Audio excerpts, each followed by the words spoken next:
하나님 말씀은 시편 67편 말씀입니다. 하나님은 우리에게 은혜를 베푸사 복을 주시고 그의 얼굴빛을 우리에게 비추사라고 했습니다.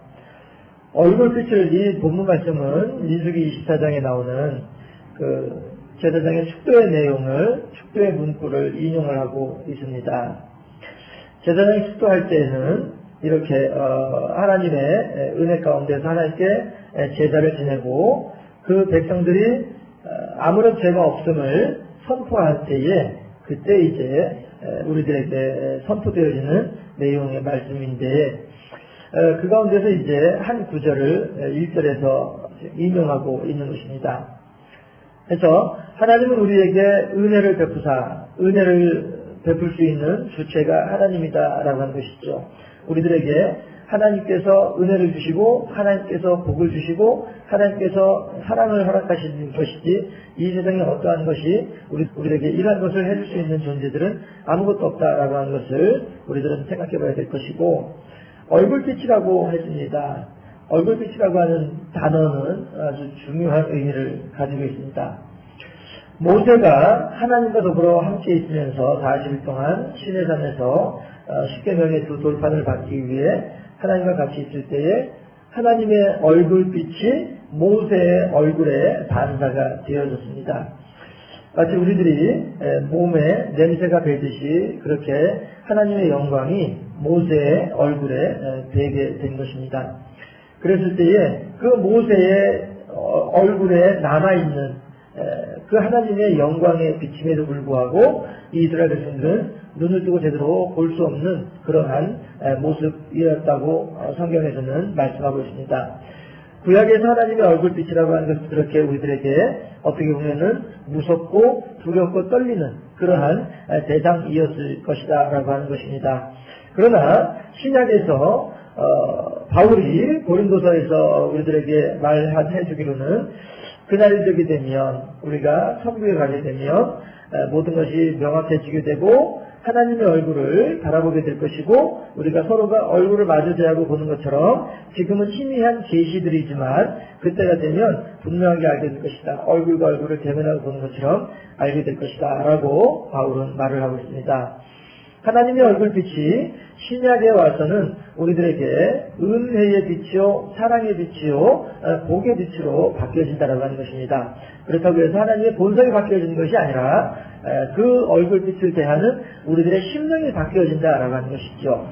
구약에서의 성령이라고 하는 것은 왔다가 가기도 하고 충만했다가 소멸되기도 하는 것이 구약에서의 성령이지만, 신약에서의 성령이라고 하는 것은 늘 우리들과 내주하면서 우리들을 인도하기 때문에, 구약에서의 성령에 소멸되어졌을 때에는 하나님의 얼굴빛을 볼 때에 두렵고 떨림의 대상일 수밖에 없었지만, 이제 신약시대에서 성령이 우리들의 심령 속에 내주하는 가운데에 하나님의 얼굴빛을 바라볼 때에는 우리가 성령의 인도함을 따라 살고 있기 때문에, 물론 그렇지 못한 경우들도 많이 있지만 전반적으로는 우리가 하나님의 인도하심을 따라 살고 있기 때문에 그 하나님의 얼굴빛을 바라봄에 있어서도 더 이상 두려운 대상이 아니고 떨림의 대상이 아니고 도리어 은혜와 복의 근원이 되어주시는 하나님의 얼굴빛으로 늘 언제든지 볼 수 있는 존재로 바뀌어진 것이 신약시대의 모습이다 하는 것입니다. 그런가 하면 말세가 되어져서 천국에 오르게 되면 천국에서는 아예 하나님의 영광의 빛이 온 성읍을 비추고 있기 때문에 도저히 성문을 닫을 일이 없다. 캄캄한 한밤중이 되지 않고 늘 밝은 자리이기 때문에 성문을 닫을 일이 없다라고도 말씀을 하고 있습니다. 예. 해서 지금은 우리가 아직은 불완전하여서 하나님 성령의 충만함을 받을 때도 있고, 때로는 우리들이 하나님의 인도하심을 제대로 따라가지 못할 때에도 우리들의 죄성 때문에 그럴 때도 있지만, 천국에 가게 되면 어떠한 죄도 없이 하나님과의 온전한 교제가 이루어지는 그때가 되기 때문에 하나님의 영광의 빛이 늘 우리들을 비추어주는 그러한 시대가 우리들에게 반드시 오게 될 것이다 하는 것입니다. 그래서 우리들은 그렇게 주의 얼굴빛을 우리들에게 비추어 주시기를 바라고, 비추어 주실 때 어떻게 됩니까? 주의 도를 땅 위에 주의 구원을 모든 나라에 알리소서. 모든 사람들이 그렇게 하나님께서 우리들을 사랑하시고 하나님께서 그래서 우리들에게 구원을 베풀어 주신 것을 알게 하옵소서라고 하는 것이죠. 여기서 마찬가지로 주의 도라고 했는데 이 도라고 하는 말은 다르게 표현을 하면 하나님께서 우리들에게 원하시는 생각, 하나님께서 우리들에게 원하시는 행동, 이런 것들을 이야기하는 것이죠. 그래서 하나님의 뜻이 하늘에서 이루어진 것 같이 땅에서도 이루어지게 하소서라고 하는 고백과 같이 그렇게 우리들이 주의 도를 땅 위에 하나님의 말씀이 많은 사람들을 위해 현만케 되어지기를 바라는 그러한 마음으로 1절을 고백하고 있는 시인의 신앙 고백인 것입니다. 그래서 우리들도 이제 이 세상을 살아가는 가운데에 그래, 하나님과 동행하는 자로서의 기쁨과 하나님과 동행하는 자로서의 복을 누리는데 그것이 그저 단순하게 나 혼자만을 위한 그러한 복이요 나 혼자만을 위한 은혜가 결코 아니라 그로 말미암아서 하나님의 도를 땅 위에 주의 구원을 모든 나라에게 알리게 하는 그런 도구로 쓰임받기를 바라는 그런 시인의 고백이 1절 2절인 것입니다. 그래서 우리들도 마찬가지로 우리들의 삶이 그렇게 하나님의 도를 땅 위에 널리 알리고 주의 구원을 모든 사람들에게 알리는 그런 삶을 살아야 되겠다. 그런 삶을 위해서라도 하나님께서 우리들에게 은혜를 베풀어 주시고 복을 주시고 얼굴빛을 우리에게 비춰 주셔서 늘 하나님의 사랑이, 하나님의 관심이, 하나님의 인도하심이 우리들과 동행하는 그런 삶을 살았으면 좋겠습니다. 라고 고백하고 있는데 이 고백이 또한 그대로 우리들의 고백이 되어져야 하지 않겠는가 하는 것입니다. 그런가 하면 3절에서 보면 민족들이 주를 찬송하게 하시며 모든 민족들이 주를 찬송하게 하소서 하면서 하나님을 향하여서 모든 사람들이 그렇게 하나님께 나오는 그런 삶을 살기를 바라는 시인의 간절한 소망이 있는데 이것이야말로 육신의 수욕을 따르는 삶이 아니라 성령을 따라서 하나님의 영광을 위하여서 하나님께 기도하는 그러한 기도의 내용이 아니겠느냐 하는 것입니다. 우리들은 이 땅에서 살아가는 우리들의 삶을 위해서 기도하는 일이 많이 있지만 시편 기자는 나의 생명의 안위를 위하여서 기도하는 것이 아니라 하나님의 영광을 위하여서 모든 민족들이 하나님을 찬송했으면 좋겠습니다. 라고 하는 그러한 마음으로 하나님께 기도하고 있는데 우리들 또한 그렇게 하나님의 뜻에 합당한 하나님의 나라가 이 땅에 임하기를 바라는 그러한 기도로서 보다 성숙하게 하나님을 기쁘시게 하는 그러한 삶을 살아가는 우리가 되어야만 하지 않겠는가 하는 것이지요. 그런가 하면 6절에 보게 되면 땅이 그의 소산을 내어주었으니 하나님 곧 우리 하나님이 우리에게 복을 주시리로다. 이제 지금 태풍이 올라오고 있다 해서 많은 사람들이 걱정하고 있고 근심하고 있고 또 실제로 여러 가지 또 피해도 있는 것 같습니다만은 그러나 하나님께서 이러한 일들을 우리들에게 잠시 잠깐 허락하시는 것은 이러한 일들을 통해서 우리가 더욱더 하나님을 은혜 영화롭게 하고 하나님의 은혜 가운데 거하기를 바라는 그런 하나님의 우리들을 향하신 말씀하심이 아니겠는가라고도 생각을 해보게 됩니다. 네, 해서 소산을 내어주시는 분도 하나님이시오 소산을 거두어 가시는 분도 하나님이십니다. 우리들은 늘 해서 그 하나님께서 우리들에게 마지막에는 복을 주신다. 때로는 슬픔도 있고 때로는 어려움도 있을 수 있겠지만 마지막에는 끝내에는 하나님께서 우리들에게 복을 주신다. 이 사실에 대해서 분명한 믿음을 가지고 오직 하나님이여 우리에게 복을 주시리니 땅의 모든 끝이 하나님을 경외하리로다. 땅의 모든 끝이라고 하는 것은 무엇입니까? 며칠 전에도 그런 이야기를 나눴습니다만은 예루살렘을 중심으로 땅의 끝을 이야기하는 것입니다. 그래서 하나님의 영광이 있는 곳에서 멀리 떨어져 있는 곳이 땅의 끝이라는 것입니다. 그래서 요나 같은 경우에는 하나님께서 원하시는 다시스가 아닌 다른 반대 방향으로 말 그대로 땅의 끝으로 가면 하나님께서는 거기에서는 안 계시겠거니라고 생각하는 이러한 것이 땅의 끝입니다. 하나님으로부터 멀리 떨어져 있는 곳, 하나님의 영향력이 미치지 아니하는 곳, 이것이 땅의 끝이다라고 하는 것입니다.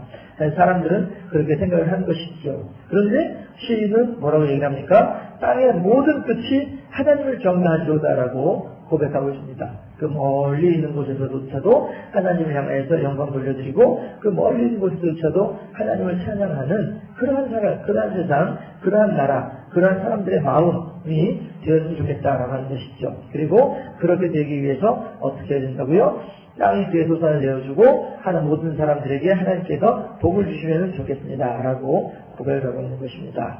이제 우리들도 하나님을 향하여서 이러한 마음처럼, 그래요 하나님, 저도 이 세상 살아가는 가운데 이 몸의 영달도 중요하겠지만 하나님께서 우리들에게 큰 복을 주시고 은혜를 더하셔서 많은 사람들이 모든 땅의 끝에 있는 사람들까지도 다 하나님을 경외할 수 있는 그러한 세상이 되어지는데 자그마하나마 쓰임받는 우리들의 삶이 됐으면 좋겠습니다 라고 하는 그런 마음으로 하나님께 나아간다면 하나님께서 그러한 마음을 가진 우리들을 더욱더 기쁘게 여기시고 더욱더 흡족하게 여기시며 우리들에게 더욱더 큰 복으로 함께 하시지 않겠느냐 하는 것이지요. 그래서 오늘도 하나님을 기쁘시게 하고 하나님을 영화롭게 하며 모든 땅의 끝에 있는 사람들조차도 하나님을 영화롭게 할 수 있는, 하나님께 순종할 수 있는 그런 나라가, 하나님께 영계 영도를 드리는 그런 나라가 되기 위해서 기도하고 힘쓰고 애쓰는 우리의 복된 삶이 될 수 있기를 주님의 이름으로 축원합니다. 기도하겠습니다.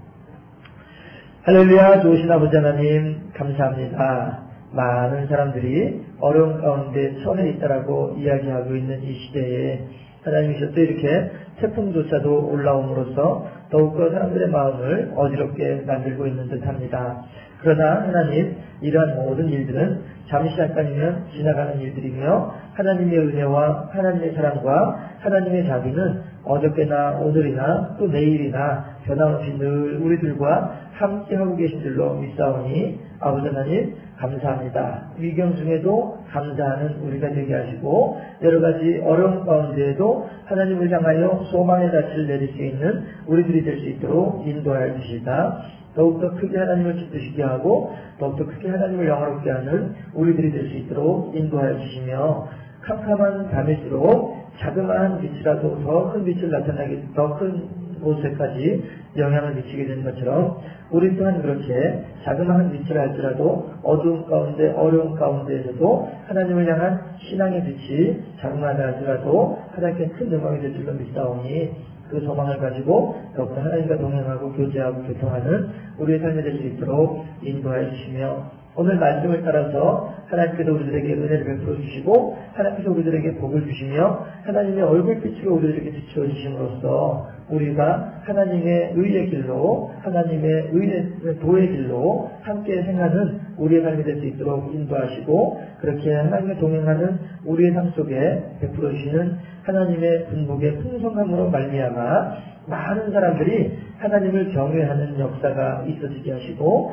땅의 모든 소산을 하나님께서 허락하실 때에 많은 사람들이 이 모든 것에 하나님의 능력이 있고 하나님의 사랑하심의 증거가 있음을 깨달아 알아서 땅 끝에 있는 사람들조차도 하나님을 경외하고 하나님을 찬양할 수 있는 아름다운 우리가 될 수 있도록 또한 그 일을 위해서 자그마하나마 함께 힘을 더하고 또한 그런 하나님의 도구로 쓰임받는 우리 모두가 될 수 있도록 인도하시고 역사하여 주시옵소서. 하나님, 기왕에 태풍은 지나가는 일이지만 이 태풍으로 인하여서 하나님이시여 어려움 겪지 않을 수 있도록 지켜주시고 보호하여 주시고 하나님을 의지하고 하나님께 매달리는 모든 이들의 심령 속에 하나님의 은혜가 더욱더 풍성하게 하시고 과연 하나님은 살아계셔서 오늘도 나의 삶을 주관하시고 돌봐주고 계심에 대한 확신을 얻을 수 있는 귀한 시간들이 될 수 있도록 인도하여 주시옵소서. 감사하고 예수 그리스도 이름으로 기도하옵나이다. 아멘.